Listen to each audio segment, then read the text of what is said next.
Hi guys, what's up? Please do subscribe, like, comment and share. A child murder case. 6-year-old beauty queen JonBenét Ramsey was destined for stardom. John and Patsy, her parents, were convinced of it. A former Miss West Virginia herself, Patsy Ramsey was determined that her pretty daughter should follow in her glamorous footsteps. In a cruel twist of fate, JonBenét would be buried in the same sparkly dress that she competed in. The tragic details of her death, and the mysterious circumstances surrounding it, make it one of America's most notorious unsolved child murder cases. From a very young age, JonBenét was entered into beauty pageants. Dressed in flashy outfits embellished with sequins or other eye-catching decoration, she would stand center stage and perform her well-practiced routine. The Sunburst National Pageant, Little Miss Colorado, Little Miss Charlevoix, Colorado State All-Star Kids Cover Girl and America's Royal Miss, JonBenét had competed in all of these beauty pageants and in many cases, won them. Just 2 weeks before she was brutally slain, she had been crowned Little Miss Christmas. The world remembers JonBenét with bleach blonde hair and a face full of makeup, but there was much more to this bright little girl. She excelled in mathematics and was fascinated by nature. She enjoyed following around the Ramseys' gardener, Brian Scott, while he worked. I remember how intelligent JonBenét was. That's why I never talked to her as if she were just a little kid, said Brian Scott. The Ramsey family, 6-year-old JonBenét, her 9-year-old brother Burke, and her father John and mother Patsy, lived at 755 15th Street, Boulder, Colorado. Their home was an impressive brick house in the Tudor Revival style on a tree-lined avenue. John Ramsey was president of Access Graphics, a successful computer company, while Patsy was a former pageant star turned housewife. The Ramsey family seemed to epitomize the American dream, a beautiful family, an exquisite house, and a vacation home in picturesque Charlevoix, Michigan. As Christmas 1996 approached, the Ramseys sent out their usual greeting card detailing the things the family had done during the year, along with a festive photograph. This was the last card they would send as a family of 4. On Christmas evening, the Ramsey family went to their old friends Fleet and Priscilla White's party, which they attended every year. The family left around 10 p.m. since they were traveling to their vacation home in Charlevoix the next morning and wanted to make an early start, according to John and Patsy. The whole family went straight to bed. Packing for the trip could wait until the morning. At around 5:45 a.m., Patsy Ramsey awoke and discovered a 3-page, handwritten note on the spiral staircase that led from the master bedroom to the kitchen. Mr. Ramsey, listen carefully. We are a group of individuals that represent a small foreign faction. We do respect your busness, but not the country that it serves. At this time we have your daughter in our possession. She is safe and unharmed, and if you want her to see 1997, you must follow our instructions to the letter. You will withdraw $118,000 from your account.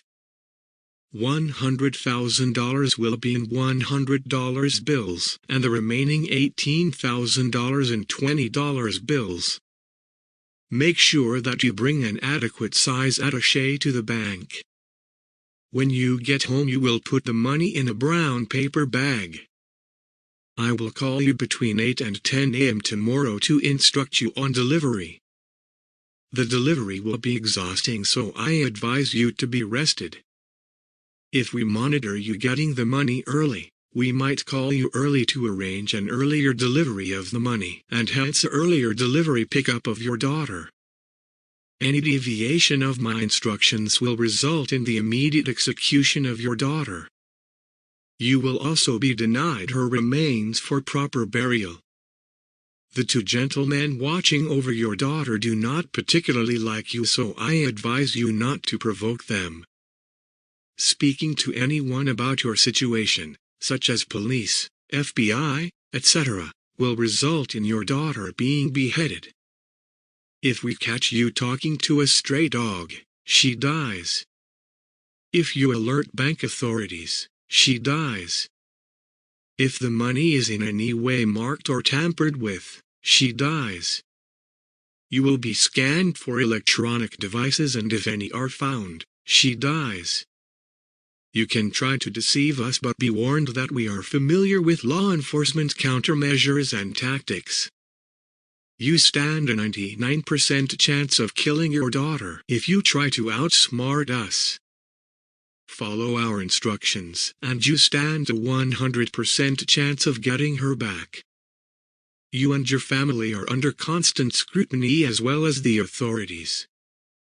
Don't try to grow a brain, John.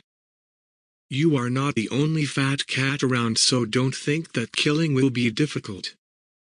Don't underestimate us, John. Use that good Southern common sense of yours. It is up to you now, John. Victory. S.B.T.C. After reading the note, Patsy rushed upstairs to find that JonBenét wasn't asleep where she should be. She wasn't in her bedroom. She wasn't in the bathroom. She was gone. Disregarding the conditions laid down in the threatening note, Patsy called 911. She then called several friends, including Fleet and Priscilla White, and begged them to come over immediately for moral support. The first officer on the scene, Rick French, was unable to find any sign of forced entry and noted that the house's security system had not been activated the night before. Contrary to normal protocol, the house was not cordoned off to preserve potential evidence. Police officers, the Ramseys, and their friends roamed freely around the place. At the designated time for the kidnapper to call, no phone call came. At approximately 2 p.m., an officer told John and Fleet to conduct another search of the house. John took the lead and they headed toward the basement. Near the back was a small white door leading to a wine cellar, which had been ignored during the initial search, as Officer French had only been looking for exit or entry points to the house. Inside this cellar, John and Fleet found JonBenét's lifeless body. She was lying on her back with her arms raised above her head. A blanket was over her body and her mouth was sealed shut with duct tape. White cord was looped around her wrist and neck. Attached to the cord was a makeshift garrote constructed from a piece of a paintbrush. She had also received a blow to the head. As soon as he saw his daughter, John ripped the tape from her mouth, scooped her up in his arms, and rushed upstairs to the living room. Unfortunately, this act would prove extremely harmful to the investigation. The body should not have been touched, let alone moved, until a medical examiner had arrived on the scene. At this stage, the crime scene was severely compromised. An autopsy concluded that JonBenét had been asphyxiated. She had also suffered blunt force trauma to the head, leading to craniocerebral trauma. Although there was no evidence of conventional rape, sexual assault could not be ruled out. Undigested pineapple was found in her stomach, indicating that she had eaten the fruit within 2 hours of her death. Further investigation revealed the other half of the paintbrush among Patsy's art supplies in the basement. On the kitchen table, investigators found a bowl of half-eaten pineapple, as well as a heavy flashlight, though this was not thought important. The ransom note had been written using a pen and notepad that came from the kitchen. A rough draft of the note was also discovered. Whoever wrote it must have had detailed knowledge of the family's life. Moreover, he or she must have been able to move easily around the house in the dark and find the wine cellar in the basement. In the basement, a small window had been smashed. While this initially seemed suspicious, John said that he had broken it months earlier after accidentally locking himself out. On the windowsill was a layer of undisturbed dust and dirt as well as an intact spider web, suggesting that it was not an entry or exit point for an intruder. The length and language of the ransom note was highly revealing to some investigators, who felt that the handwriting looked similar to Patsy Ramsey's. The $118,000 figure that was demanded was the exact amount John Ramsey had received as a Christmas bonus, something that very few people could have known. Handwriting experts from the Colorado Bureau of Investigation decided that John Ramsey did not write the note, but their analysis regarding Patsy was inconclusive. Convinced that the police were regarding them as prime suspects in the murder of their daughter, both John and Patsy hired separate lawyers and refused to speak to investigators. They felt that they had told police everything they knew and could provide no more worthwhile insights into the case. April 30, 1997, John and Patsy Ramsey finally agreed to separate formal interviews at the Boulder County Justice. John and Patsy would only agree to an interview on condition that they received the police reports so that they could prepare for the questions. To the police, their reluctance to cooperate seemed to conflict with their earlier statement that they would do whatever was necessary to aid the investigation. Throughout her short life, JonBenét had a frequent tendency to wet the bed. For some, this cast further suspicion on John and Patsy, as bedwetting is often a response in children to abuse. The underwear that JonBenét was wearing when her body was found was stained with urine, and pull-up diapers were hanging out of the closet outside JonBenét's bedroom.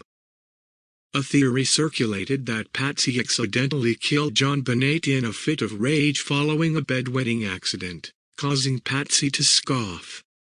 "Does someone actually think I would kill my child because she wet the bed?" One witness who appeared before a grand jury was Linda Hoffmann-Pugh, the Ramseys' housekeeper at the time of JonBenét's murder. During the investigation, Linda voiced suspicions that Patsy was guilty of her daughter's murder, stating that she argued with her often. "I think she had multiple personalities. She'd be in a good mood and then she'd be cranky," she relayed in her statement. Over the ensuing years, John and Patsy Ramsey remained under a cloud of suspicion. In 1999, the Boulder grand jury voted to indict both parents on 2 counts each of child abuse resulting in the death of JonBenét. However, the Ramseys were never indicted because the district attorney, Alex Hunter, refused to sign the documents. Following questioning by a grand jury, authorities confirmed that Burke Ramsey, who was just 9 years old at the time of the murder, was not a suspect. However, JonBenét's brother became a favorite culprit among many internet sleuths over the years. His seemingly light-hearted, casual attitude during a taped interview with a child specialist on January 8, just 2 weeks after the death of his younger sister, caught the attention of several people. There was speculation that Burke had been violent with JonBenét in the past. According to a family photographer, he had hit her in the head with a golf club a year earlier. In December 2016, Burke's lawyers filed a defamation lawsuit totaling $750 million against CBS for speculating that he was the killer in their television documentary The Case of JonBenét Ramsey. In 2008, Boulder County DA Mary Lacey exonerated the entire Ramsey family on the basis that their DNA did not match unidentified male DNA found on 2 items of JonBenét's clothing. However, it transpired that the partial DNA profile that was obtained contained a mixture of DNA belonging to JonBenét, an unknown male, and, in one sample, a third unidentified person. Linda Hoffmann-Pugh and her handyman husband, Mervin, were also not safe from suspicion. Patsy told investigators that Linda had money problems and once asked the Ramseys for a loan. Moreover, Linda had a key to the house and was familiar with its layout. It was speculated that if JonBenét had been killed by an intruder or intruders, they could have had a key, since there was no obvious sign of forced entry. However, Linda and Mervin were never formally accused of the crime. At the time of JonBenét's murder, Gary Oliva, a drifter with a history of sexually abusing minors, lived just a few blocks away from the Ramsey home. When he was picked up on an unrelated charge 4 years later, police found a photograph of JonBenét and a stun gun in his backpack. A search of his apartment revealed an eerie shrine to JonBenét. Police took Oliva to the station to question him about the murder. He was grilled for hours, asked to provide DNA and writing samples, then released without charge. Someone who was convinced of Oliva's guilt was his own high school friend, Michael Vale, who claimed that just after JonBenét's murder, Oliva called him in a panic and said that he had hurt a little girl, before hanging up. In 2018, it was reported that Oliva sent a letter to Vale, confessing to the murder of JonBenét. An early suspect was Bill McReynolds, who played Santa Claus at private parties for the Ramseys. McReynolds and his wife, Janet, had been at the Ramsey home just 2 nights before JonBenét was murdered. The police were said to have discovered some eerie parallels between the McReynolds' lives and details in the murder case. On December 26, 1974, the McReynolds' 9-year-old daughter and another girl were abducted by an unknown assailant, who molested the second girl. Within hours, both girls were set free. Additionally, police found out that Janet had written a play in 1977 that was about the torture and murder of 16-year-old Sylvia Likens, who just so happened to be found dead in a basement. Much like JonBenét, McReynolds staunchly denied any involvement, and investigators ruled him out. An electrician named Michael Helgoth worked near the Ramsey home, and had a history of violence and sexual abuse. In November 1996, Helgoth supposedly told a colleague that he and a friend would soon make a large sum of money, $50,000 to $80,000 each. On February 13, 1997, DA Alex Hunter announced in a press conference that they were narrowing down the list of suspects, until only one would remain. 2 days later, Helgoth was found dead by apparent suicide. In 2006, ex-schoolteacher John Mark Karr spun investigators a lurid tale of how he had drugged and sexually assaulted JonBenét before accidentally killing her. However, his confession conflicted with the evidence, as the autopsy revealed no drugs. Karr's DNA did not match any found on the body, and he was dropped as a suspect. The tragic case of JonBenét Ramsey divided the nation, with both the police and the public either believing that an intruder broke into the Ramsey home and killed JonBenét, or that she was murdered by a family member. Thanks to the combination of a contaminated crime scene, a bungled initial police investigation, and the diametrically opposed opinions of numerous experts, a definitive solution to the murder of JonBenét Ramsey seems as elusive as ever. Thanks for watching. Comment your close suspect that you think he or she may be killer.